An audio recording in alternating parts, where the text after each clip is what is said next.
Meus irmãos, nós vamos nesse momento para o nosso momento da palavra. 1 Samuel capítulo 3. E eu queria que os irmãos abrissem 1 Samuel capítulo 3. E ao abrir a sua Bíblia em 1 Samuel capítulo 3, eu queria desafiar você que está aqui nessa noite a não fechar a sua Bíblia. Nós temos uma mania feia de, no momento da pregação, a gente abre a Bíblia, e depois da leitura a gente fecha a Bíblia. Eu queria desafiar você a manter sua Bíblia aberta, para que você avalie se aquilo que está sendo pregado, para aquilo que está sendo anunciado aqui, está de acordo com a palavra do Senhor, e você possa ir, não somente ser um ouvinte passivo, né? Mas que você seja um ouvinte ativo, ou seja, que você esteja atento e que você também já possa pedir a Deus que a palavra do Senhor fale ao seu coração nesta noite. 1 Samuel capítulo 3, são 21 versos. Leamos. O menino Samuel servia o Senhor diante de Eli. Naqueles dias, a palavra do Senhor era muito rara. As visões não eram frequentes. Certo dia, o sacerdote Eli, cujos olhos já começavam a escurecer-se, a ponto de não poder ver, estava deitado no lugar de costume. Também Samuel estava deitado no templo do Senhor, onde estava a arca da aliança. Antes que a lâmpada de Deus se apagasse, o Senhor chamou o menino. Samuel, Samuel. Este respondeu: eis-me aqui. Então correu para onde estava Eli e disse: eis-me aqui, pois você me chamou. Mas Eli respondeu: eu não te chamei, vá deitar. Ele foi e se deitou. O Senhor tornou a chamar Samuel. Então ele novamente se levantou e foi até Eli e disse: eis-me aqui, pois você me chamou. Mas Eli respondeu: meu filho, eu não chamei você, vá se deitar. Porém Samuel ainda não conhecia o Senhor. E a palavra do Senhor ainda não havia se manifestado a ele. E o Senhor chamou Samuel pela terceira vez. Ele se levantou, foi até Eli e disse: eis-me aqui, pois você me chamou. Então naquele instante Eli percebeu que o Senhor chamava o menino.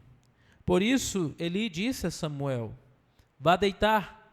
Se alguém chamar, diga: fala, Senhor, porque o teu servo te ouve. E assim Samuel foi para o seu lugar e se deitou. Então o Senhor veio ali e ali esteve, e chamou como das outras vezes: Samuel, Samuel. Este respondeu: fala, porque o teu servo te ouve. E o Senhor disse a Samuel: eis que vou fazer uma coisa tal em Israel, que todos os que ouvirem ficarão com os dois ouvidos tinindo. Naquele dia farei contra Eli tudo o que eu disse a respeito da casa dele, do começo ao fim.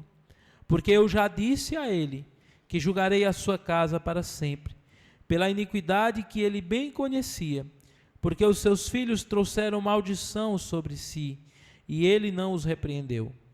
Portanto, jurei à casa de Eli que a sua iniquidade nunca será perdoada, nem com sacrifício, nem com ofertas de cereais.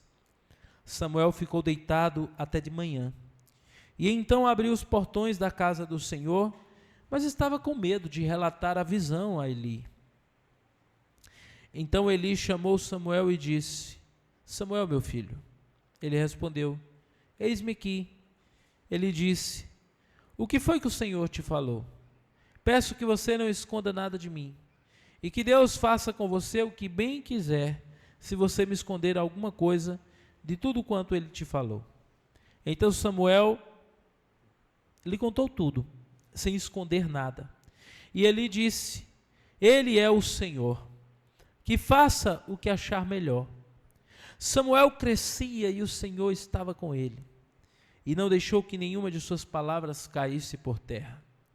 Todo Israel, desde Dan até Berseba, reconheceu que Samuel estava confirmado como o profeta do Senhor. O Senhor continuou a aparecer em Siló, porque em Siló o Senhor se manifestava a Samuel por meio da palavra do Senhor. Amém? Glória a Deus. Oremos. Santo e precioso Deus, nosso Pai, eu quero te agradecer, Deus, por mais uma noite e por mais uma vez estarmos diante do texto bíblico. E eu peço para que o Espírito Santo de Deus transporte as palavras da Escritura ao nosso coração e que todos nós sejamos moldados pelo poder de Deus nessa noite, a começar nesse que te fala, Senhor, porque sou tão carente como qualquer um dos meus irmãos. Que o Senhor nos ajude, que o Senhor nos abençoe e que o Senhor esteja trabalhando em nossas vidas para o louvor da tua glória, em nome de Jesus. Amém e amém. Graças a Deus. Meus irmãos, o tema da mensagem dessa noite é: Deus escolhe um profeta. Deus escolhe um profeta. Meus irmãos, mas antes eu queria que nós pensássemos um pouco sobre a realidade atual que nós vivemos. Pesquisas recentes revelam um cenário muito preocupante em meio às igrejas, inclusive as igrejas que se autodenominam evangélicas. Um amplo estudo que foi lançado pela organização Pew Research Center dos Estados Unidos analisou dezenas de milhares de sermões. Eles pegaram 60 mil sermões de mais de 1.000 pastores de denominações diferentes, de lugares diferentes, e eles fizeram um estudo, um levantamento com esses sermões, com essas pregações que eles ouviram. E esse instituto, ele identificou uma tendência. E a tendência é que hoje em dia as mensagens que são pregadas na igreja estão cada vez mais genéricas, com pouca profundidade bíblica e muitas vezes mais sentimental e sem um convite ao arrependimento. Paralelamente, obrigado, meu irmão, levantamentos divulgados por um veículo chamado Christianity Today, Cristianismo Hoje, acho que é isso, não sou bom de inglês, né? Ele mostra que o conhecimento bíblico entre os próprios crentes, hoje em dia, é alarmantemente baixo. Nessa pesquisa, descobriu-se que 57% dos cristãos dizem ter dificuldade para estudar e entender a Bíblia. 82% desses que fizeram parte dessa pesquisa acreditam que a Bíblia pode ser interpretada de qualquer forma. Veja, meus irmãos, os dados são claros. Uma outra pesquisa que eu li há um tempo atrás diz que a minoria na igreja mantém a leitura bíblica diária. Muitos leem de forma esporádica e uma parcela significativa admite não compreender o que lê. Em alguns estudos, apenas cerca de 14% consegue responder perguntas básicas sobre a fé. Em outro levantamento amplamente divulgado, chegou-se ao ponto de observar em alguns testes de conhecimento religioso, ou seja, o repórter ele parava uma pessoa na rua e fazia uma entrevista sobre conhecimento religioso e fazia perguntas simples, perguntas básicas sobre a fé, aquelas pessoas que se diziam evangélicas e a outras pessoas. E esse levantamento chegou à conclusão de que, olha só, pessoas sem fé, pessoas muitas vezes que se declaravam ateus, demonstravam um desempenho superior no conhecimento bíblico a pessoas que frequentavam igreja. Tudo isso, irmãos, revela algo muito sério. Há uma geração dentro da igreja, não é o caso da nossa igreja, glória a Deus por isso, que está próxima da Bíblia, mas distante do entendimento da palavra. Há uma crise na pregação contemporânea, marcada pela superficialidade, pela adaptação ao entretenimento e pela substituição da exposição bíblica por discursos motivacionais. Hoje em dia o pastor está muito mais preocupado em fazer um curso sobre coaching do que aprofundar os seus estudos na Bíblia Sagrada para ter alimento para ensinar ao povo de Deus. E o resultado disso, irmãos, é algo terrível. Quanto menos se conhece da palavra, mais as pessoas se afastam de Deus. E aí tem uma outra questão também. Quanto menos o público conhece a palavra, menos ele exige da pregação. E quanto menos ele exige, mais a pregação vai se tornando rasa. E assim, sem perceber, nós vamos nos aproximando de um cenário que já foi muitas vezes relatado pela própria Escritura. Se você olhar para Amós, capítulo 8, verso 11, Amós diz: eis que vem dias em que enviarei fome sobre a terra, não de pão nem de água, mas do conhecimento da palavra do Senhor. O profeta Oséias também anunciou: o meu povo, assim diz o Senhor, o meu povo perece por falta de conhecimento. Oséias capítulo 4, verso 6. E ainda mais nas palavras de Jesus em Mateus capítulo 22, verso de número 29. Jesus olha para aquele povo, na época em que ele veio, e diz: errais por não conhecer as Escrituras, nem o poder de Deus.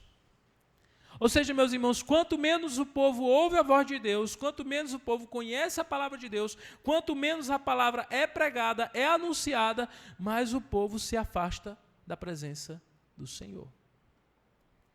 E por que eu estou falando de tudo isso, irmãos? Porque no versículo 1 do capítulo 3, do texto que nós lemos hoje, ele diz que naqueles dias, que dias, irmãos? Dias de Eli, dias de Ofni e Finéias. Eram dias difíceis. E eram dias difíceis porque o povo estava vivendo longe do Senhor. E o autor do livro de Samuel diz que naqueles dias a palavra do Senhor era muito rara. E as visões, quando ele fala de visões aqui, ele está falando do ministério profético, dos profetas, porque era assim que Deus falava no Antigo Testamento. Deus falava por meio da lei que foi dada a Moisés, vimos aqui hoje de manhã, mas também falava por meio dos profetas, homens de Deus que eram chamados, levantados por Deus para exortar o povo e para trazer o povo de volta para a presença do Senhor. Mas o texto diz aqui, meus irmãos, que naqueles dias a palavra do Senhor era muito rara, era difícil. As visões não eram frequentes. Se você observar o contexto, por 3 vezes, o menino Samuel é chamado por Deus. Ele, como criança, e também o texto deixa muito claro que apesar de Samuel ser filho de crente, porque Ana era uma serva do Senhor, e apesar de ele estar servindo ali, o texto deixa muito claro que ele ainda não tinha tido uma experiência com Deus. Fica claro isso? O texto diz isso claramente, que o Senhor ainda não havia se manifestado a Samuel. E por 3 vezes Deus chama Samuel. Samuel, como um menino, um jovem, como alguém que ainda não teve uma experiência de conversão, ele não compreende o chamado de Deus. Mas o assustador não é isso. O assustador é que o profeta, o sacerdote, o juiz, o Eli, ele também não discerne que Deus está falando. Justamente porque naquele tempo a palavra do Senhor era rara, muito dificilmente se ouvia a voz do Senhor. Meus irmãos, uma das coisas mais tristes que pode acontecer a uma igreja é quando Deus deixa de falar ao coração do seu povo. Nós podemos nos reunir. Nós podemos ter uma igreja imensa. Nós podemos lotar esses bancos, derrubar esse prédio, construir outro, lotar o prédio, 100, 200, 500 pessoas. Nós podemos ser uma igreja famosa, nós podemos ter recursos financeiros, patrimônio, muitos membros, ministérios ativos, mas se a voz do Senhor não for ouvida pelos seus membros, uma igreja está morta. Se a voz de Deus não é ouvida dentro da nossa casa, a nossa família está sob perigo. Se a voz de Deus não é ouvida por nós, quando estamos no nosso momento devocional, a nossa vida espiritual está sob risco. Porque o povo de Deus não vive, e o texto, como diz, nós acabamos de ler lá no texto de Amós capítulo 8, verso 11, a pior fome não é a fome de pão, a pior sede não é a sede de água. A pior coisa que pode acontecer na vida do povo de Deus é deixar de ouvir a voz de Deus. Porque quando nós deixamos de ouvir a voz de Deus, meus irmãos, não sobra nada para nós. Nós somos o povo da palavra. Jesus encarnou isso completamente quando ele, ao vir a este mundo, dizia que não só de pão viverá o homem, e relembrando um texto lá da lei, dos livros de Moisés, mas de toda palavra que procede da boca de Deus. Quando Jesus dizia, como no versículo que os meninos do ministério infantil memorizaram aqui na igreja, a minha comida e a minha bebida é fazer a vontade daquele que me enviou. O povo de Deus é um povo que é sustentado, é um povo que vive, que é nutrido, que é guardado pela palavra. E se nós deixarmos de ouvir a voz do Senhor, nós nos perderemos. Amém, irmãos? Veja, no capítulo anterior, quero que os irmãos voltem aqui na semana passada brevemente para a gente entender o contexto da passagem. Nós vimos no capítulo anterior, no capítulo 2, que a casa de Eli é rejeitada por Deus. Versículos 27 a 36. Deus rejeita a casa de Eli. Eli era descendente de Arão e por isso era sacerdote. Eli era descendente de Arão por parte de Itamar. E essa descendência aqui, ela foi lançada fora, ela foi rejeitada por Deus por causa do pecado dos filhos de Eli, Ofni e Finéia. Os filhos de Eli são descritos como homens corruptos e blasfemos, que se aproveitavam do povo de Deus e que, inclusive, vivia de imoralidade na casa de Deus. A palavra do Senhor também diz que Eli é passivo. Ele repreende, mas ele não disciplina de fato os seus filhos. Ao mesmo tempo, enquanto a gente observa a bagunça na família de Eli, na vida dos filhos de Eli, do próprio Eli, o texto, em contraste a isso, ainda no capítulo 2, verso 26, diz que Samuel crescia em estatura e graça diante de Deus. Samuel era ao mesmo tempo a necessidade de Ana, que clamava por um filho, mas essa resposta de Deus a Ana foi uma resposta também à necessidade de Israel, porque Israel não havia liderança em Israel. Lembra que nós estamos aqui no período dos juízes. Os irmãos se lembram disso? Vimos aqui na aula de panorama bíblico na escola bíblica dominical. E no período dos juízes, no livro de Juízes, várias vezes disse assim, que naquela época não havia rei em Israel, cada um fazia aquilo que bem entendesse. O povo vivia longe de Deus, então havia essa necessidade de alguém para liderar o povo. Ao mesmo tempo que, meus amados irmãos, Deus ouve a oração de Ana e concede uma bênção a Ana, ele concede uma bênção também a Israel, porque Samuel por muito tempo lidera Israel, e posteriormente ele vai ungir os 2 primeiros reis de Israel, Saul e Samuel. É interessante, irmãos, ao olhar esses 3 primeiros capítulos do livro de 1 Samuel, que o narrador, o livro de 1 Samuel é uma narrativa. Então, quem escreveu o livro pretende descrever os fatos de maneira organizada para nós entendermos o que Deus está fazendo E o narrador, meus irmãos, ele constrói aqui um contraste intencional. De um lado nós vemos a velha liderança de Israel, representada por Eli e sua família. O texto diz que essa liderança está cega, decadente e rejeitada por Deus. Eli já é velho, cego, os seus filhos estão longe do Senhor, vivendo em corrupção, e por isso eles são rejeitados. Mas a nova liderança é formada por Samuel, um jovem, com forças para servir a Deus, próximo de Deus, escolhido por Deus, consagrado, filho de uma mulher temente ao Senhor, que antes do seu nascimento, consagrou Eli para servir a Deus. Mas, irmãos, esse capítulo 3, o foco está em que até aqui Deus estava calado. Não se ouvia a voz do Senhor em Israel. E alguns vão defender que quando 1 Samuel capítulo 3 diz, naqueles dias a palavra do Senhor era muito rara, alguns vão dizer que isso engloba todo o período dos juízes. Porque se você vê o livro dos juízes, você vai ver que a palavra do Senhor também era raríssima naquele tempo. E então, meus amados irmãos, aqui nós vamos ver como que, se você observar comigo, no versículo 1 diz que as palavras do Senhor eram muito raras naquele tempo, e aí nós vamos lá para o final do capítulo, observe aí na sua Bíblia, verso 21. No versículo 1, a palavra do Senhor era o quê?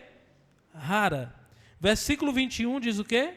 O Senhor continuou a aparecer em Siló. Ou seja, não foi só um momento isolado na vida de Samuel, não foi só naquele dia que Deus falou com Samuel, que Deus foi até o tabernáculo e manifestou a sua glória ao profeta Samuel.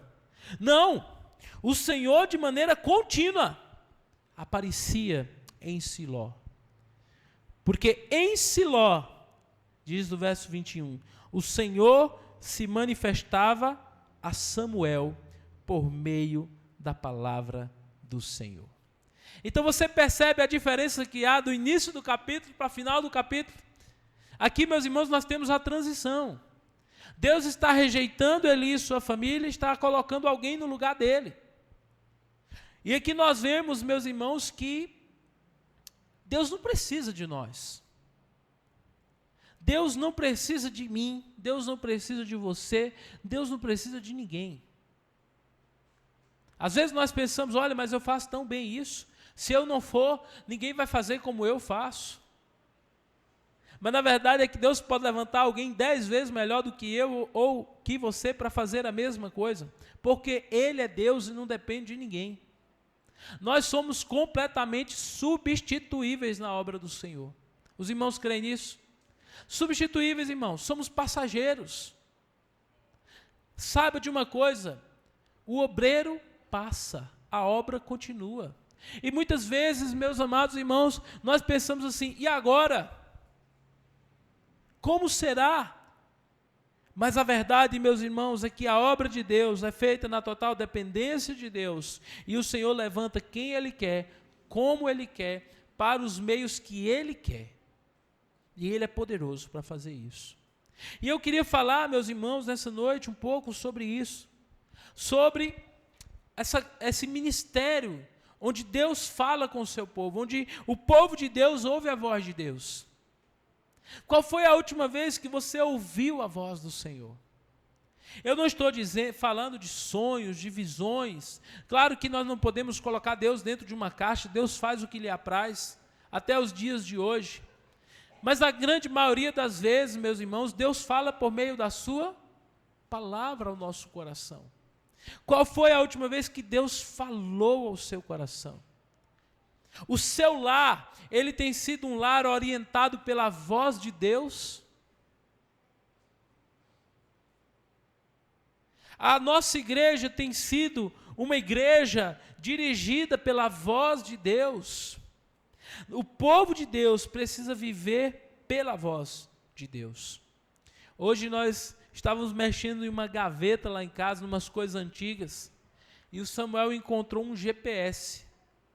Hoje ninguém compra mais isso, né? Os irmãos se lembram do GPS? Que antigamente você comprava um aparelho de GPS. Hoje está tudo no celular, na mídia do carro. Mas antigamente você comprava um aparelho de GPS. Eu ganhei esse aparelho de GPS lá em 2014, há 12 anos atrás. Um irmão aqui da igreja tinha um aparelho de GPS e, na época, eu comprei o meu primeiro carro e ele me deu esse aparelho de GPS que já era usado. E o Samuel encontrou o aparelho de GPS. Pai, será que ainda funciona? E nós fomos lá e ligamos o aparelho de GPS, estava funcionando perfeitamente. E aí ele passou a tarde brincando com esse GPS. O GPS dizendo, vire à direita, vire à esquerda, continue em frente. Eu disse, daqui a pouco esse menino vai sair aqui de casa e vai-se embora aí. Mas veja, meus irmãos, é incrível, hoje nós somos dirigidos muitas vezes por um GPS ou por um aplicativo desses, quando eu estou em Teresina mesmo, eu uso um aplicativo como o Waze, Google Maps. A gente está sempre sendo direcionado por alguma coisa. Mas o povo de Deus deve ser direcionado pela voz de Deus. A voz de Deus que nos direciona, que nos fala, que nos mostra. E por que o sacerdócio estava corrompido na época de Eli? Porque eles deixaram de ouvir a voz do Senhor. E se nós deixarmos de ouvir a voz de Deus, nós também estaremos completamente perdidos. Em primeiro lugar, meus irmãos, versículos de 1 a 3. Nós vemos aqui um tempo de escuridão. É um tempo de escuridão. O texto, ele descreve uma crise espiritual profunda. A palavra do Senhor era rara, não havia visão frequente, e o verso 2 diz que Eli estava velho e com a visão comprometida. Eli estava praticamente cego. E é interessante que não é por acaso, muitas vezes essas coisas acontecem para poder representar o estado espiritual do sacerdócio e do povo. Nós, ao olharmos aqui, nós vemos que a cegueira física de Eli é simbólica. Ela representa a cegueira espiritual de Israel, especialmente dos sacerdotes. Ou seja, se você for fazer a tradução literal desse texto do hebraico, o texto diz o seguinte, acompanhe comigo, versículo 2. Certo dia, o sacerdote Eli, cujos olhos começavam a escurecer-se. A ideia aqui é o seguinte, Eli vivia em trevas, ele só via o escuro, Mas se você continua lendo o verso 3, diz que Samuel também estava deitado no templo do Senhor, onde estava a Arca da Aliança, e antes que a lâmpada de Deus se apagasse, e aqui tem um ponto interessante, ao mesmo tempo que o texto mostra aquela situação desesperadora, onde os sacerdotes estão corrompidos, eles estão longe de Deus, onde Eli está cego, físico e espiritualmente, onde eles estão vivendo em trevas, aparece aqui a lâmpada do Senhor. Que lâmpada do Senhor é essa? Eu mandei a lâmpada do Senhor aí para os irmãos. A lâmpada do Senhor, meus irmãos, era um acessório do tabernáculo que era chamado de menorá.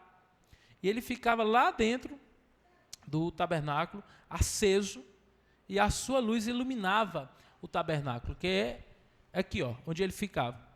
Justamente aqui à esquerda, quando você entrava no lugar santo, onde os sacerdotes estavam servindo, provavelmente, ao que tudo indica, meus irmãos, Samuel estava dormindo aqui, nessa primeira câmara. A arca do Senhor estava aqui, e aqui a menorá. E o texto deixa muito claro que, apesar da cegueira espiritual, a lâmpada do Senhor, a luz do Senhor ainda estava o que, irmãos? Acesa. E aqui mostra, meus irmãos, que apesar da infidelidade do homem, Deus continua sendo fiel. Apesar de um sacerdócio corrompido, de pastores corrompidos, de mestres corrompidos, de um povo, liderança completamente longe de Deus, o Senhor continua sendo fiel. A lâmpada do Senhor ainda estava acesa. Isso aqui foi decretado por Deus a Moisés, lá em Êxodo capítulo 27 e 21. E o texto diz que essa lâmpada deveria permanecer acesa durante a noite inteira. Ou seja, apesar da escuridão, Deus está vivo, Deus está trabalhando, Deus ainda está agindo. Apesar de tudo isso.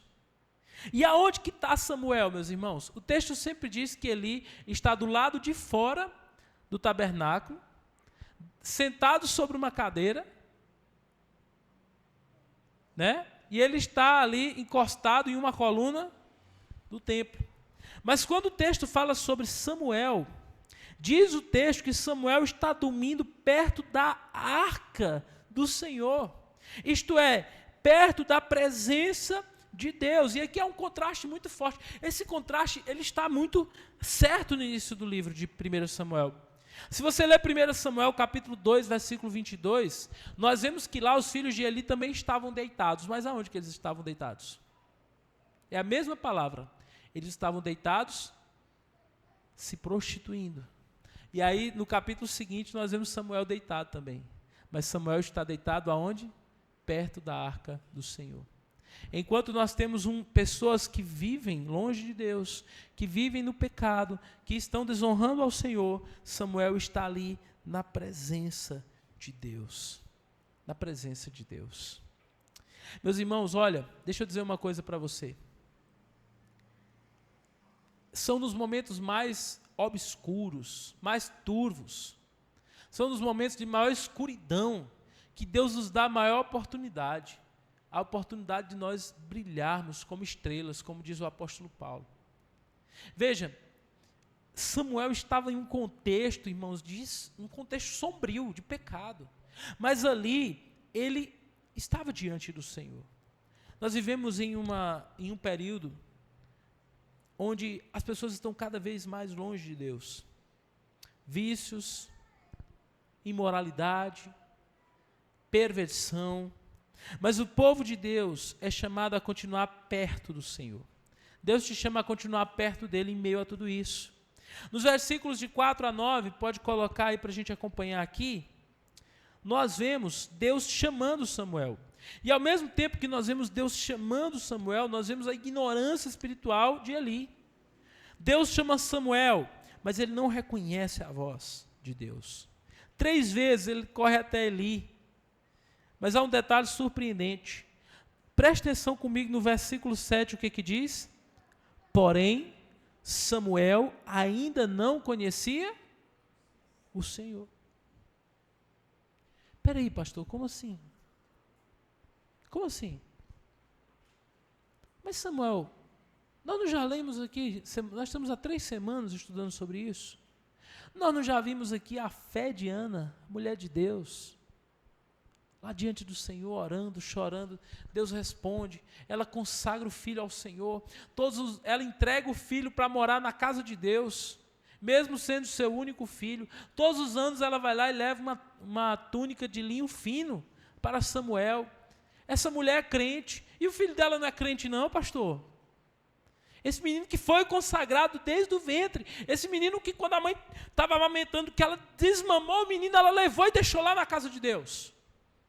Esse menino nasceu crente, mas o texto deixa muito claro que aqui ainda Samuel não conhecia o Senhor. Meus irmãos, deixa eu dizer uma coisa aqui, eu acho que nós podemos aprender algo muito precioso. Quem tem filho aqui, levanta sua mão. Eu também tenho. Você cria seus filhos. Você trouxe eles para a igreja, desde quando eles nasceram. Como Ana, você trouxe eles aqui ao templo. Eles foram apresentados, esse é um costume da Igreja Batista, apresentar os filhos. Nós oramos por eles. Eles cresceram aqui. O texto diz, antes disso aqui, se você voltar lá para o capítulo 1, diz o quê? O menino Samuel, o quê? Volta lá no versículo 1, irmã Mônica. O menino Samuel servia o Senhor. Mas o verso 7 diz que até aquele momento ele ainda não conhecia o Senhor. Então você traz o seu filho para a igreja, ele participa aqui do ministério infantil, memoriza versículo. Ele, quando tem as apresentações, ele vem para cá, ele canta no coral, ele aprendeu a tocar bateria, ele aprendeu a tocar violão, ele participa das coisas da igreja. Mas deixa eu dizer uma coisa, não somente por isso ele é salvo. nem todo filho de crente é crente. Na verdade, nenhum filho de crente nasce crente. Eu tenho 2 filhos. Todo dia a minha oração é que meus filhos se convertam. Eu não oro para que meus filhos permaneçam no caminho do Senhor, porque eles nunca tomaram uma decisão por Cristo. Eu oro para que eles se convertam, eu oro para que eles sejam salvos, eu oro para que os olhos deles se abram, para que eles ouvam a voz do Senhor, para que eles se arrependam, para que um dia eu tenha o prazer de orar por eles aqui na frente, que eles levantem a mão aí e venham chorando aqui, entregar a vida deles para Jesus. Eu oro para que um dia eu tenha o prazer de batizar os meus filhos, mas filho de crente não é crente. E o filho de crente, ele pode fazer muita coisa na igreja, Samuel fazia, mas ele não conhecia o Senhor. Nós não somos medidos por aquilo que nós fazemos na casa de Deus. Eu tive, irmãos, lá em Salvador, e lá eu participei do congresso da Ordem dos Pastores em uma igreja enorme da convenção, Igreja Batista Metropolitana de Salvador. É uma igreja gigantesca, com 5.000 membros. E ali é um mundo dentro daquela igreja. Tem pessoas andando de um lado para o outro, sempre está acontecendo alguma coisa. E eu notei que a equipe de pessoas que trabalhavam ali na igreja era muito grande. Tinha pessoas limpando, pessoas de um lado para o outro. E eu fui conversando com aquelas pessoas. Sabe o que eu descobri? Que havia uma empresa terceirizada, contratada pela igreja, para poder cuidar do prédio. Boa parte daquelas pessoas nem crentes eram. Mas eles estavam ali servindo na casa de Deus. Porque servir na casa de Deus não significa que eu sou salvo, que eu conheço ao Senhor. Tem gente que não sai da igreja. A grande questão é, eu ouvi a voz do Senhor, eu tive uma experiência com o Senhor. Ore para que o seu filho tenha uma experiência com Deus. Ore para que o seu filho entregue sua vida ao Senhor. Ore por isso, persevere diante de Deus como Ana, para que Deus lhe dê essa graça. Samuel ainda não conhecia ao Senhor, e a palavra do Senhor ainda não havia sido manifestada a ele. Ou seja, é possível estar na casa do Senhor e não conhecer o Senhor. Isso é o mais duro. Um exemplo disso, quem? Os filhos de Eli.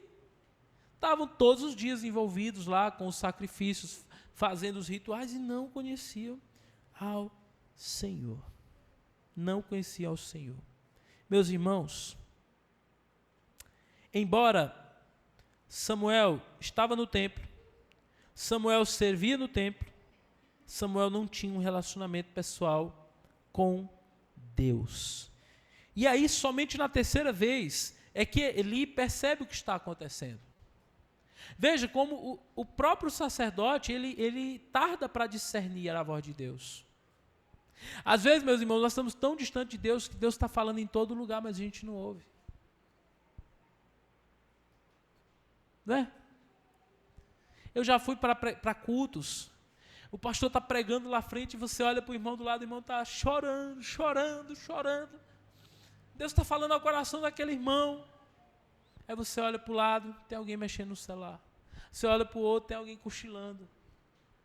Porque o Senhor está falando, mas muitas vezes nós não estamos ouvindo, não estamos discernindo a voz de Deus. Eli não estava discernindo a voz de Deus.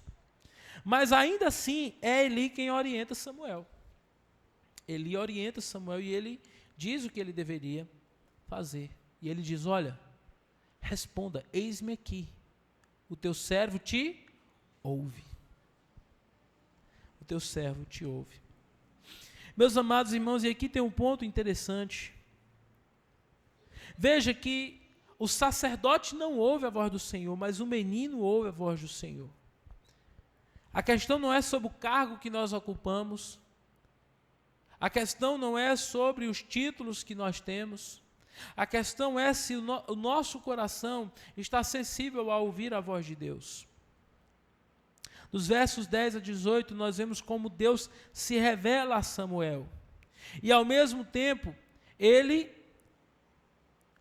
confronta a família de Eli. Verso 10, você acompanha comigo, diz assim: então o Senhor veio, olha só que forte, E ali, o que, irmãos? Esteve. E aqui tem um ponto interessante. Samuel não somente ouviu a voz de Deus de forma distante, mas quando ele responde ao Senhor, o Senhor se achega a Samuel e a presença do Senhor se manifesta diante de Samuel. Isso é algo maravilhoso. O Senhor esteve ali.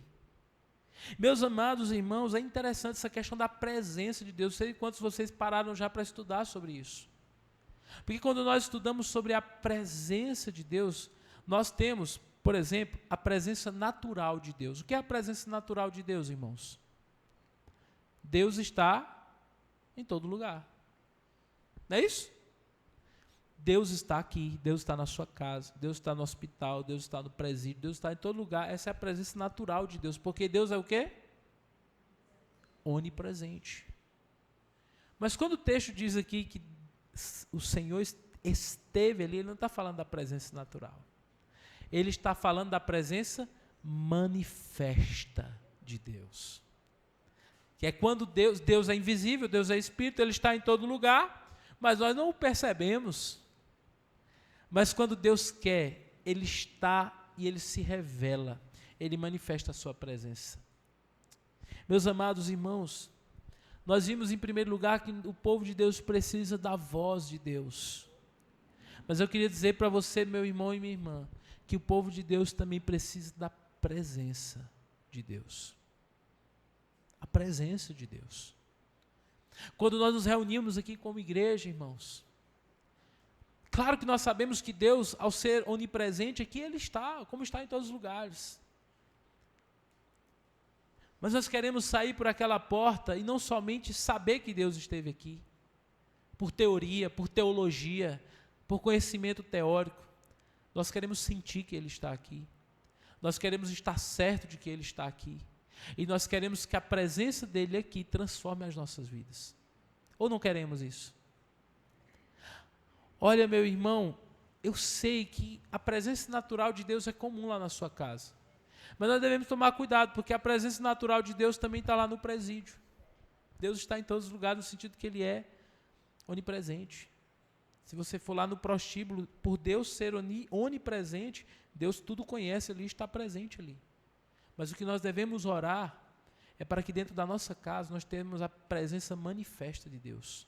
Deus se revelando, Deus se manifestando a nossas vidas, a nossos filhos, a nossa família, para que Ele nos transforme, para que Ele nos abençoe, para que Ele faça a diferença em nossa vida.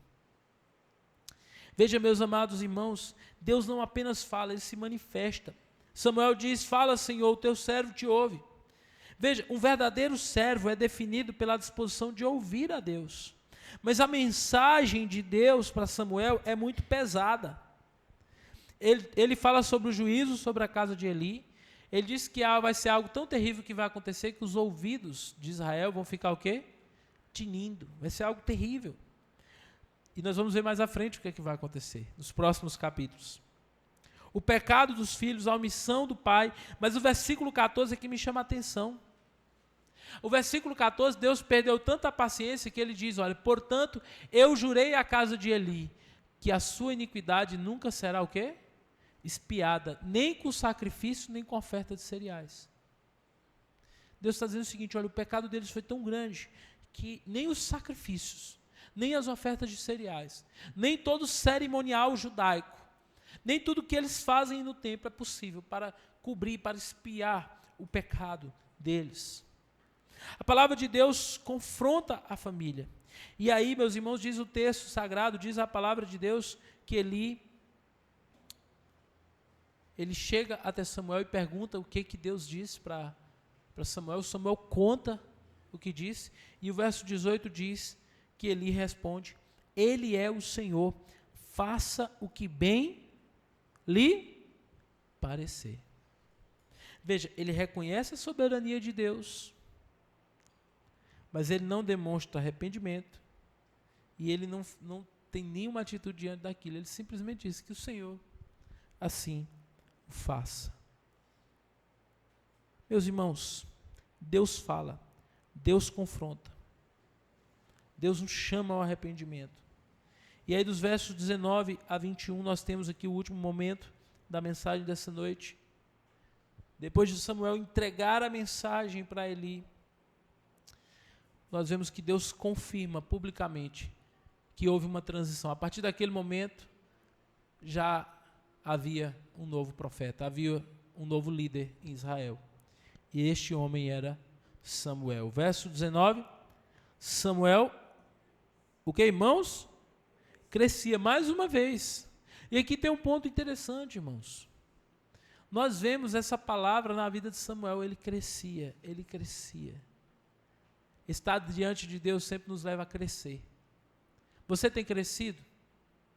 Como que está a sua vida com Deus? Você tem crescido? Você tem andado degraus no seu relacionamento com o Senhor?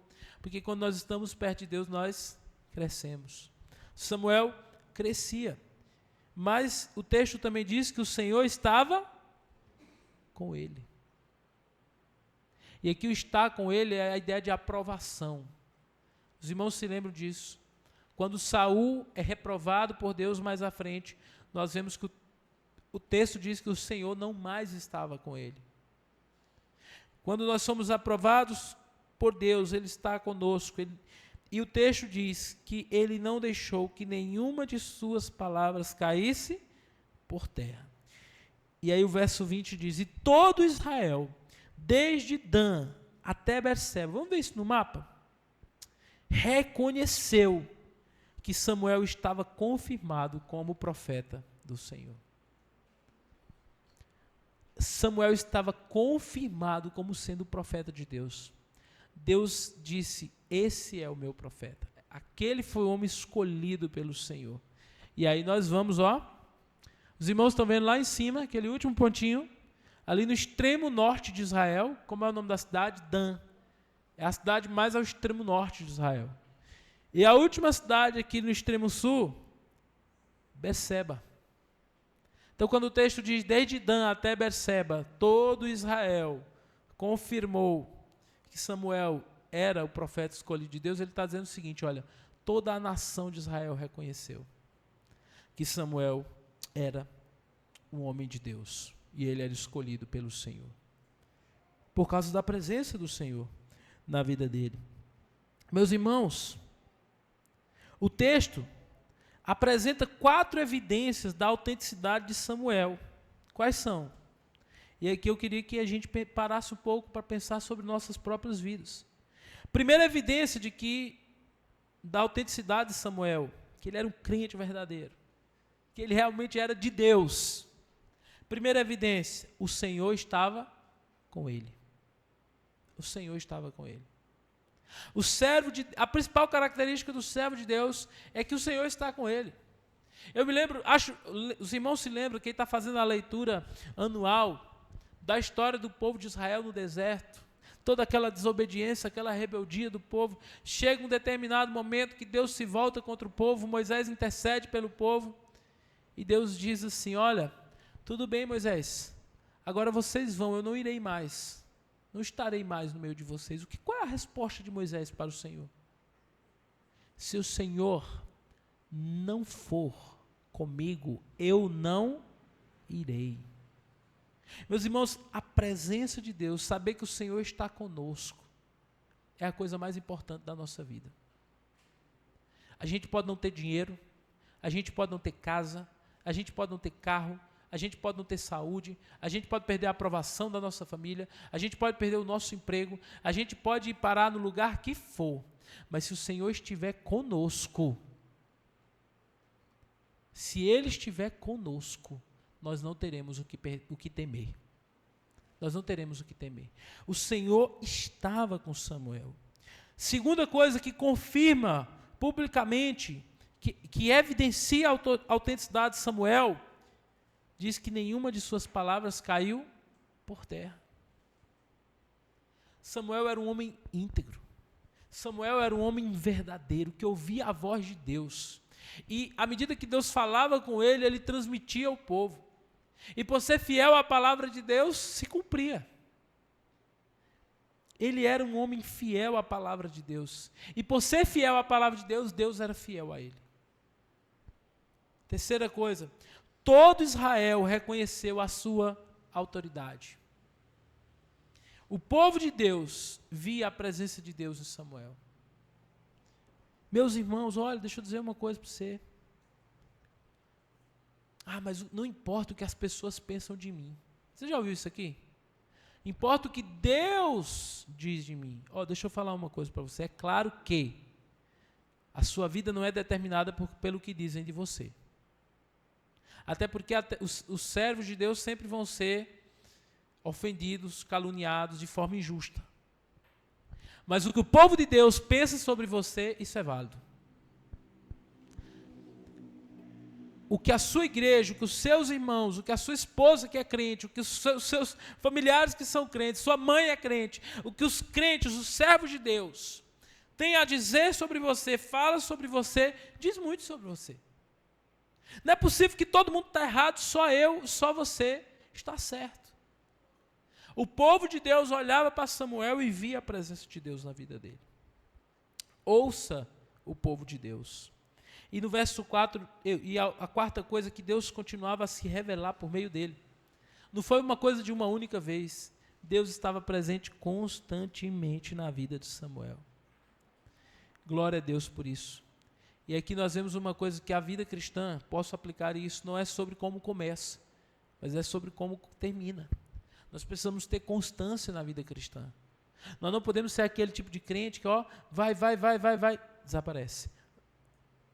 Frequenta, não frequenta mais. Ora, não ora mais. Lê a Bíblia, parou de ler a Bíblia. Não! O Senhor tem, meus irmãos, que está diante de nós e nós diante do Senhor todos os dias. Porque nós carecemos do Senhor. Deus, então, o último versículo diz que voltou a falar. Agora, por meio de Samuel. Amém, irmãos? Deus voltou a falar. E aqui eu queria dizer uma coisa para você. Talvez você olhe para a sua realidade do seu trabalho e não tem sido ouvida a voz do Senhor ali no seu trabalho. Talvez você olhe para a sua família e não tem sido ouvida a voz do Senhor ali na sua família. Talvez você olhe para a realidade onde você está hoje e a voz do Senhor não tem sido ouvida ali. Há muitas vozes, mas talvez a voz do Senhor não tenha sido ouvida.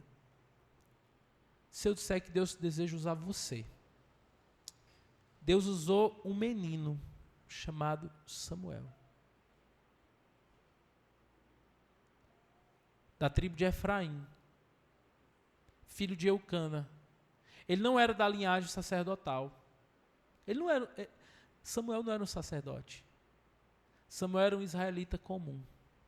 Mas foi esse homem, na realidade esse menino, que Deus escolheu para restaurar a sua voz. Deus pode usar você, adolescente que está aqui, como usou Samuel. Amém, irmãos? Para restaurar a voz do Senhor lá na sua escola. Deus pode usar a sua vida jovem para restaurar a voz do Senhor dentro da sua universidade. Deus pode restaurar a sua vida. Minha irmã, talvez você se sinta sozinha lá no meio da sua família. Ou meu irmão, talvez seu marido não é crente, sua esposa não é crente, há filhos descrentes, e você pensa, meu Deus, não há voz do Senhor aqui na minha casa. Deus quer usar a sua vida, Deus quer usar a sua boca para restaurar a voz do Senhor naquele lugar. Você não precisa ser de uma linhagem, você não precisa de um diploma, você não precisa de ser alguém de alto nível, você só precisa se submeter ao Senhor. E assim como Samuel dizer, eis-me aqui, o teu servo te ouve, estou à disposição, eu quero ser usado por Deus para restaurar a voz do Senhor na minha casa. Eu quero ser usado por Deus para restaurar a voz do Senhor aonde Ele me colocou. Amém, irmãos? Meus irmãos, 1 Samuel 3 aponta para Cristo, ao mostrar que em meio ao silêncio espiritual, Deus volta a falar. Nós temos estudado aqui na EBD que houve um período de silêncio também. Os irmãos se lembram que período de silêncio foi esse? Alguém se lembra? O período interbíblico, o período ali entre o profeta Malaquias e a vinda de Cristo, Jesus. Aqui também houve um período. Se realmente for o período de Juízes, dá cerca de 400 anos também. 400 anos sem a voz do Senhor. Mas Deus volta a falar. Primeiro por meio de Samuel, mas de forma plena em Jesus Cristo. Samuel é um profeta levantado por Deus, mas limitado. Cristo é o profeta perfeito, que revela plenamente o Pai. Meus amados irmãos, a mensagem de juízo anunciada por Samuel encontra sua solução em Cristo. Os irmãos se lembram o que é dito lá no versículo 14? O que Deus diz para Samuel em relação aos filhos de Eli? Capítulo 1, verso 14. Capítulo 3, verso 14. Jurei à casa de Eli, o que, irmãos? Que a sua iniquidade nunca será expiada, nem com sacrifício, nem com ofertas de cereais. Mas ao olharmos para Hebreus capítulo 10, a palavra vai dizer que Deus não perdoa pecados por meio de sacrifícios, de ofertas, mas por meio do sangue de Jesus, que nos purifica de todo pecado. Enquanto os filhos de Eli falham como sacerdotes, Jesus é o Filho fiel e o mediador perfeito entre Deus e os homens. Assim, o chamado de ouvir a voz de Deus em Samuel aponta para uma realidade maior hoje. Hoje, Deus nos chama a ouvir e obedecer ao seu Filho, Jesus Cristo. Amém? Que nós possamos sair daqui, meus irmãos, disponíveis para o Senhor, dispostos para ouvir a voz de Deus, mas também que nós possamos sair daqui entendendo que, como crentes que somos, pessoas que fomos alcançados pela graça de Deus, que Deus deseja que a sua voz seja levada por meio de nós. Louvado seja o nome de Jesus.